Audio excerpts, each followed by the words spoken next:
Adam was driving initially. He was too tired and asked me to take over, which I did.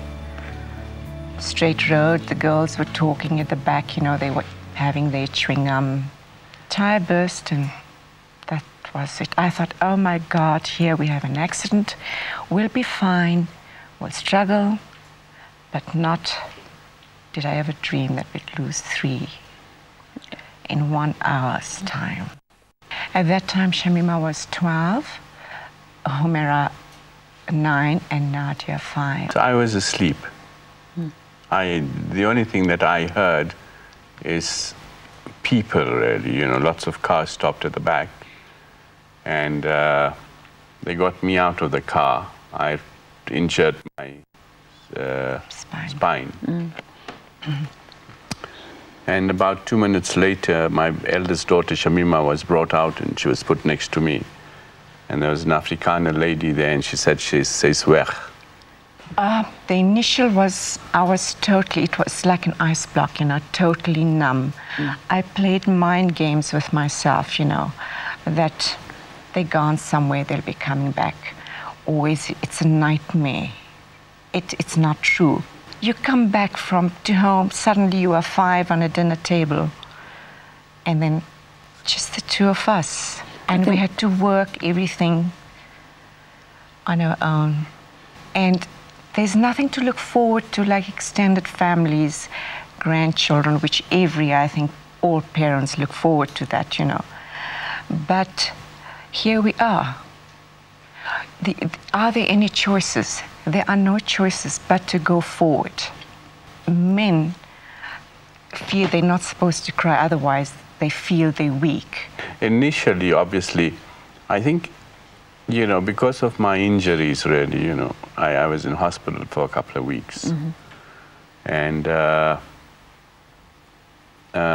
we came back, I had to start looking after the practice. But I leaned a lot on Noorjehan, really. She was a stronger one. She's a very strong woman. You know, and we used to cry, but we used to cry separately, you know. We used to grieve differently. I literally put it in the closet, basically, and said, you know, tomorrow is a better day. And I lived on a day-to-day basis. And also escaping. Adam loves escaping, you know. But you cannot escape. You carry your pain anywhere in the world. You carry it with you. Oh, we were very suicidal at this stage, really. You know, we were angry with God for taking that, but we were angry with God for not taking us along with it, really, you know. There's always ups and downs, basically, you know. You got sometimes you okay, really. It becomes very lonely. I think it's the physical missing. We know they are gone. That we accept, really, you know. And we accept it because we have no other alternative but to accept. At that time, it was a lovely marriage. I had a good practice. We had a nice home. Nothing, you know, everything was going perfect. And suddenly you come to this break where you lose all your children. But besides losing the children, suddenly you come to find out that marriage is in trouble, actually, you know. We were blaming each other. Lots of things in our initial marriage days that were locked up. And, you know, concentration on the girls when, you know, when the daughters came along, now cropped up, actually. So you've got a tragedy to deal with, but you've got a marriage to deal with. You've got to start working on your marriage now, really, you know. Now we're closer than we ever were, really, you know. But it took a lot of hard work. Grief can be very selfish as well. You think of yourself all the time. I would have been a grandmother. I would have had extended families, this, that.